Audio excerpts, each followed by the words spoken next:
Mga bata, sige na. Kaya nagsimula na silang magising, kaya magmamadali na tayo. So, ang ating video, ngayong oras na to ay tayo magluluto ng Filipino dishes. Ang tawag namin is pakbet. Yan. Lalagyan natin siya ng crispy liempo. Meron ako dito. Hindi siya totally liempo, kasim siya. Minarinate ko siya sa oyster sauce, yun lang. Pero totoo may paminta talaga siya, tsaka veggie. So, i-crispy muna natin siya dito sa kawali na to. Yan naman. Tatago na naman. So, ito ang aking legendary kawa. Kawa na yan, di na yung kawali. Yung audience ko. Pakita yung audience ko.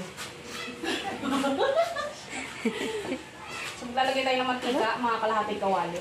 Kunin mo na. Kinakarap naman, inaano man yun ate. Yung-edit naman. Wala na silang lahat, my gosh. Pero, so, painitin natin yung kawali. Paano yung malalaman pag mainit na yung kawali? Tustan nyo muna yung daliri. Tikit mo yung kasino. Huwag kayo na kawali, tingin.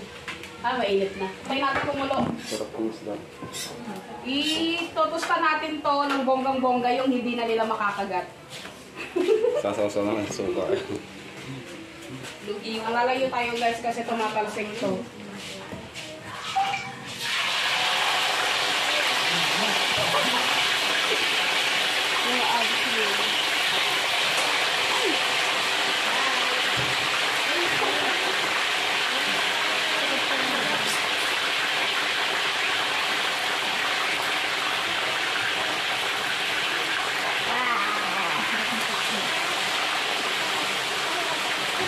Makasi ko teng-teng. Hindi mo yan.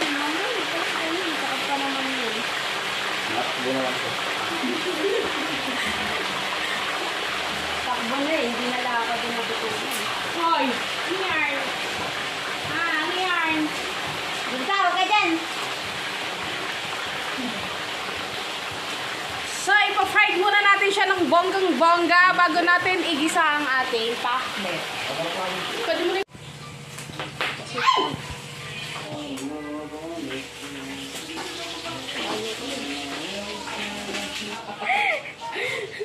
Tama na nga yan.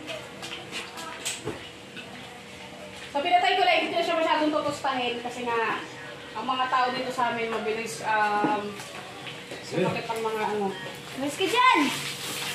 chicken. Hiwa ko to, papa-slice ko muna to sa kapatid ko. Habang nag-slice siya, magigisa naman tayo ng pakbet. So, sana lang pagtapos kong mag-gisa ng pakbet, mayroon pa nito. So, gigisa na natin tong sibuyas. Hindi mo naman natin sa sibuyas. Marami naman.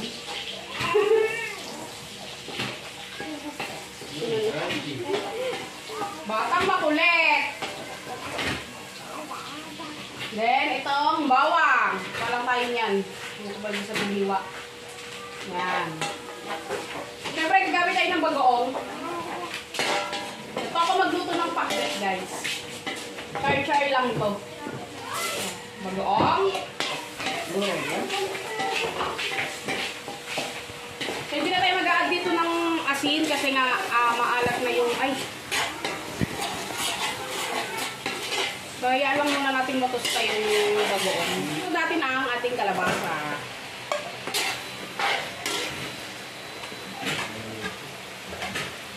Saka ang ating sitaw.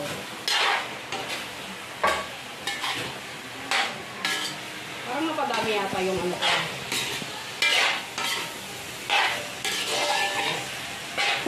So, babalikan. Kaya buksan na natin siya. So, yun nga, matigas pa rin siya, pero ilalagay na natin yung talong. Yan, yung nangingitim ng talong. Nangingitim na yung talong natin. So, kanina pa kasi yung talong na yan, guys, kaya nangitim na siya. Pero okay pa yan, kaya mag-alala, malaki sa dito kayo.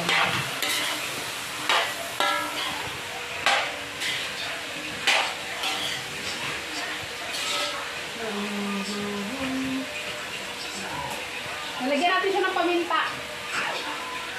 Pamintang duhog. So, more paminta, masarap.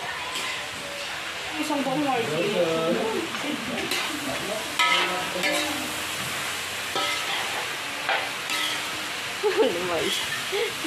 Tapang na naman. Ano ba itong saluyot na ito? Ba't sinama ito? O, lagay natin yung saluyot natin.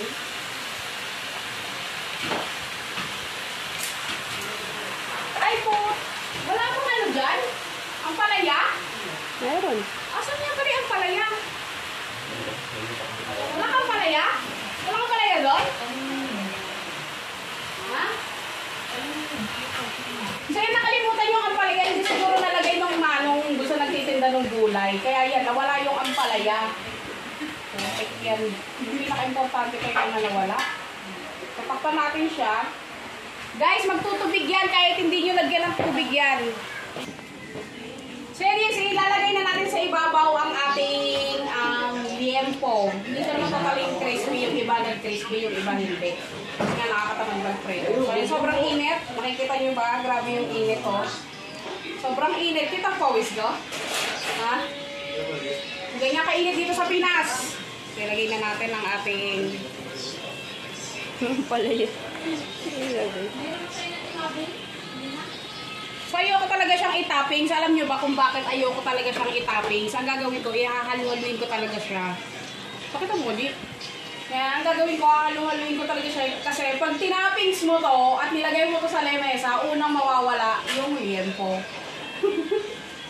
So hahaluin ko siya. Mamaya na kapag malambot na yung mga gulay. So yan, grabe talaga init dito guys. Kung mga gusto mag-donate ng aircon, pwede naman, open na open po. Try lang. So takpan ulit natin siya.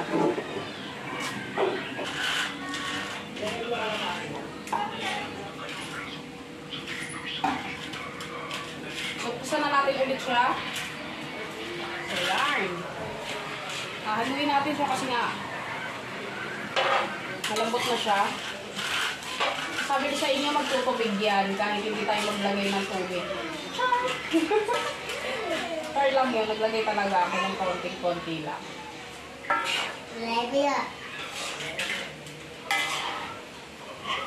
So kinakailangan ihalo ko talaga yung liempo dito sa gulay, dito sa pakbet. Gawa lang, yan ang unang mauubos kapag tirapping ko yan. Sitaw, okra, at saka talong, pati saluyot. So, wala yung ampalaya. Bakit? Kasi hindi ko alam. Hindi siguro nilagay ni Manong doon sa plastic. Pero talaga sure ako, may nawakan akong ampalaya. Di ba, Je? Meron? Sorry na eh. Nakita nyo ba yun? Ang loko. Gagawa ko ng mixed vegetable. So, gagawa na ako. Wait, mga 20 seconds lang. So, dudurugin na natin.